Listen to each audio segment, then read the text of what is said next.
There are some ships that are labeled unlucky for various reasons, from unfortunate sinkings to repeated run-ins with the shoreline. Today's video will look at a ship that can be considered unlucky, or alternatively, a victim of hubris. That ship is USS Milwaukee of the St. Louis class protected cruisers. The story of this Milwaukee is a short one. Her service life lasted only a handful of active years, and even that was largely in reserve, with her wreck the topic of this video being the main thing for this ship, for better or worse. Although, then again, you could consider her more fortunate than her Omaha-class successor. At least this Milwaukee didn't become a rat-infested mess over in Russia. Look at the positives, I guess. Anyway, let's turn to what happened to USS Milwaukee C-21 now. Since I've covered the ship before, I'll direct you to that video, linked below, for the details on the overall service. Suffice it to say, it was incredibly uneventful for the most part. The ship spent much of her time either out of service entirely or as an impromptu submarine tender. For a cruiser, that's not great. From 1906 to 1917, not much happened of note. That said, when we get to 1917, this would change in dramatic, if highly unfortunate, fashion. On January 5th, 1917, Milwaukee was roped into salvage operations by the Navy. You see, a submarine had run aground in Humboldt Bay in December of 1916. That boat, H-3, proved to be a right mess. She was struck hard aground, and nothing would get the boat back into the water. Fortunately, the local Coast Guard station had been quick to respond and pull the crew free. Those men had climbed free from their submarine and taken shelter on the deck, even as the rough waves around them pushed H-3 even further aground. The coasties leapt into action using a technique called breeches buoy. They would set up a pulley rig ashore, roped out to H-3's stranded hull.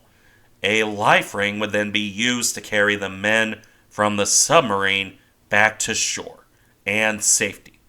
Now, it should be noted, conditions were rough. Moreover, she was surrounded by wet sand and unstable ground. So unstable that it gave way with any significant pressure. You can toss in the fact that high tide left even more water around the boat than there otherwise would have been. In addition to which, the waves were high and pushing against the submarine. This was a dangerous operation by all accounts, though less so than remaining aboard H-3, in the chance, however remote, of the submarine breaking on the shore. Despite the inherent danger, however, the Coast Guard managed to rescue each and every member of the crew. Something admittedly made easier by this being an early submarine. That was only 25 men compared to the much larger crews of later boats, and the frankly massive, by comparison, crew of Milwaukee. But we'll get to that later. For now, with the men off of H-3, the truly difficult part began, salvaging the submarine. Attempts to pull her off the beach failed. The Navy first tried fitting tow lines to the old Monitor Cheyenne that had been operating as H-3's tender, alongside a tugboat, Iroquois. This was quite a bit of power, but raw power wasn't going to cut it. Each tug only succeeded in digging H-3 further into her sandy grave, mostly because she was resting in what was, for all intents and purposes, quicksand. Mind you, that sand complicated issues in more ways than one. In addition to sucking in H-3, it made setting up salvage equipment something of a nightmare. The sands would shift without warning, and the tides were a constant danger. H-3's crew was stuck, for their part, watching the entire process from impromptu shore housing. The powerful surf didn't exactly help matters, nor did the lines breaking. Eventually, the Navy recognized that this was going exactly nowhere, and sent out a bid to commercial salvagers as a result. This would be something akin to throwing up their hands in defeat, at least until the quoted cost came back as $150,000. Inflation calculators are going to have quirks, but that's something like $3,806,250 in today's money. That may not seem like much compared to the cost of a warship. Nonetheless, the Navy went, yeah, no, that's too expensive. They also rejected a far cheaper option of $18,000, $456,750 in today's money. This came from a local lumber company, Mercer Fraser. Their plan involved pulling H-3 ashore instead of trying to get her off the beach. Once on dry land, they would then drag H-3 overland and put her in safer waters.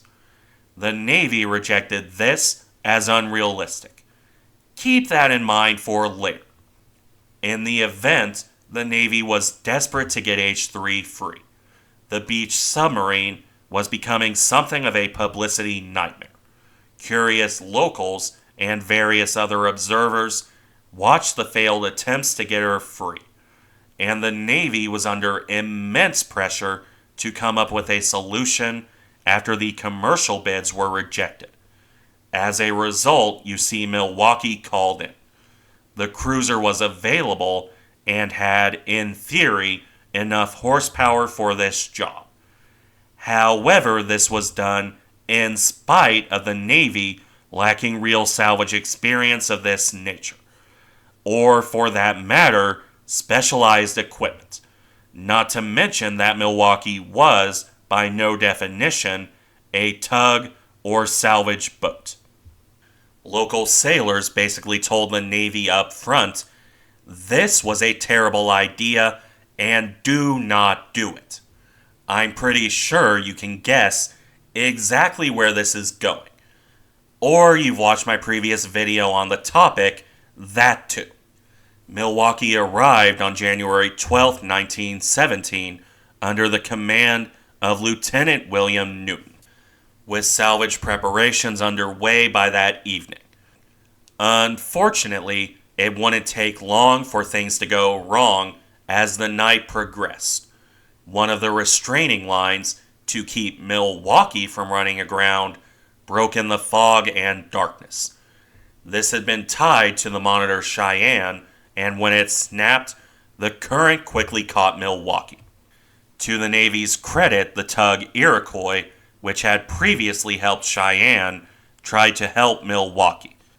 But the current was so strong that the tug had to cut her own line free or risk being pulled in as well, compounding what was quickly becoming the worst embarrassment the Navy had faced for a very long time. The resulting mayhem saw Milwaukee's crew scramble to cut the cable tying them to H-3. Made of steel, it was too strong for their hacksaws. Stuck with the line to the submarine, Milwaukee was gradually pulled towards shore. Even her 21,000 horsepower engines couldn't counteract the power of the Pacific Current. By the early morning of January 13th, specifically around 4 a.m., Milwaukee was beached as well. Her anchors hadn't even been able to stop her, though they had been dropped in a vain attempt to try. You'll also see a slightly different version of events where Milwaukee struck the sand when moving in, grinding her to a halt off of the beach. Either way, this was bad enough.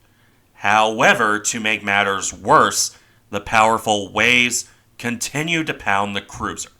They damaged the hull, letting water into the machinery spaces. This extinguished the boilers and actually dismounted some of that machinery itself. By this point, the cruiser was probably a write-off, and at real risk of breaking entirely, much like what happened to another contemporary cruiser.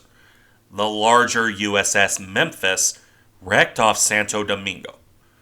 As for Milwaukee, the crew needed to get off the ship, and do so quickly before she did potentially break. With a large crowd of curious locals watching, a line was rigged to carry them ashore. The same coasties who had saved H-3's crew did so again, using the same breeches buoy process, though in much worse weather. As this was incredibly dangerous and dunked the men more often than not, other efforts were necessary.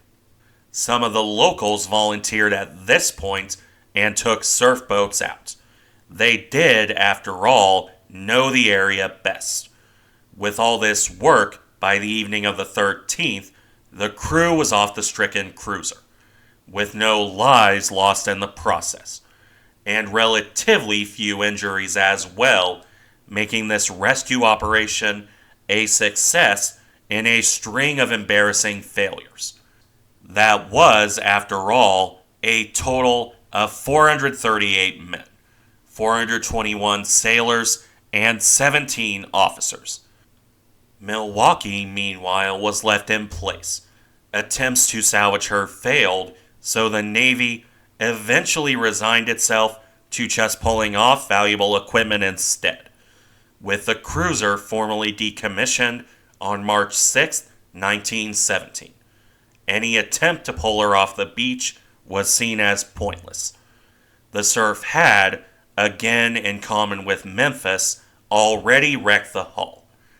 H-3, meanwhile, was eventually salvaged by a commercial firm after all.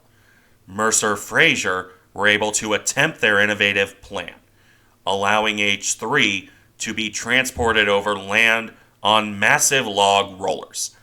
This would be completed on April 20th, 1917, with H-3 serving in the end until 1922, and she wouldn't be scrapped until the start of the 1930s. Milwaukee, on the other hand, broke in two during a storm in November of 1918. While further salvage efforts broke her up more, it was largely nature that destroyed the ship, although enough was left of her in the 1980s for relic hunters to pull parts off for a museum in Eureka, California. Even in 2004, as seen here, parts of the ship were still visible at extreme low tide. Unfortunately, I haven't found any pictures from roughly the end of salvage work until 2004. I'm sure they exist somewhere, but I haven't had any luck finding them. If anyone has, by all means, let me know in the comments. For the moment, let's shift to what makes this a Shipwreck Sunday video, looking at the pictures of Milwaukee, from her stranding to the last pictures I've been able to find. Starting here, the day of the stranding, January 13th, 1917. This goes to show just how hard aground Milwaukee really was. You can see the cruiser pushed up on the beach, as well as the notable list she developed during it. Getting the ship free from that would have been a difficult task at the best of times, to say the least. Especially when you look at this angle of people observing the rescue operation. This one is, admittedly, more interesting for that side of things. The boat and the surf, the adults and kids watching the ship, and the faintly visible crew gathered on Milwaukee's railing. But you also have a note in the side of the ship. She's listed so far at this point that you can see the bottom. There's run aground, and then there's something like this. And then there's this picture showcasing that list even more. You can also faintly see how the anchor was dropped in that desperate attempt to stop the ship, while the rest of the cruiser is completely pushed up against the beach, something caused by the battering she took from high waves during the grounding. Just looking at this picture during the rescue work shows how bad the waves really were, while this one, by contrast, neatly demonstrates the way the waves contributed to the list. A list shown in stark detail by this image from later on. Milwaukee was, in all honesty, never getting off that beach, not in anything resembling an intact form. Even if you brought multiple tugs, the ship was just too far aground, with this set of images from different angles serving to further demonstrate this fact, though they also wrap up the day of the grounding. Now let's shift towards the salvage operations in 1919. We can start that here with the construction of a pier. The Navy built this out to Milwaukee's hulk in order to give easier access to the wreck. A wreck that has sunk lower into the sand as the years went by, constantly pounded by the rough surf that you can see here in March of 1919. The high tide is very close to submerging the deck of the cruiser at this point, though that isn't quite so bad in other images of the fully constructed pier on March 19th. Milwaukee above the waterline is still mostly intact, allowing the fitting of the pier so men could go aboard and remove things such as the main battery guns. On the other hand, you can see the wreck start to submerge on April 29th.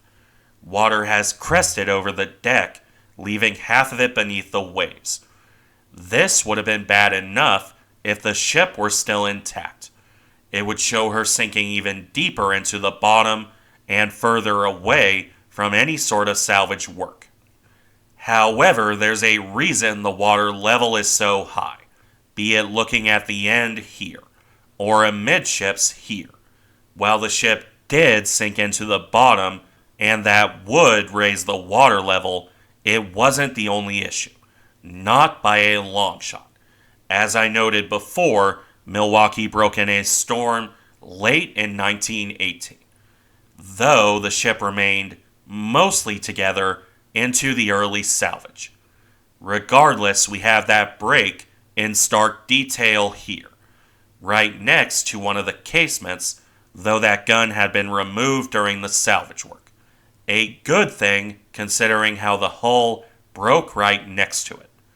Here, towards the top, you can see the shearing of the metal, jagged tears where the tortured hull just gave way to the waves, actually splitting right along a porthole, leaving the porthole itself here, and the frame around it here. It's not pretty. The lower part of the break, on the other hand, isn't quite so rough looking, but at the same time, it might be more striking for that. You have the armor plate detaching from itself, and the hull behind it breaking along a riveted joint. It's a cleaner break, but it also shows a fundamental tear in the ship. It's at this point, more than any other, that Milwaukee's fate was sealed.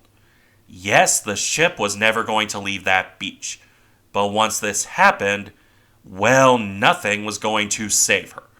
It's kind of like the wreck of SS America or American Star by that point. Not quite so dramatic, but still a similar kind of damage. And because of that break, the hull started to sag on either end, thus providing the image of the submerged hull, or more strikingly, this one here. The wreck, by now stripped of most of her useful material, falling deeper into the mud with the bow barely above the surface. Or alternatively, this one, with it, for all intents and purposes, completely below the water, with one of the funnels starting to topple over as well, though the stern behind it remained a bit more above the surface. You can actually tell that's the case in this picture looking towards the stern of the wreck.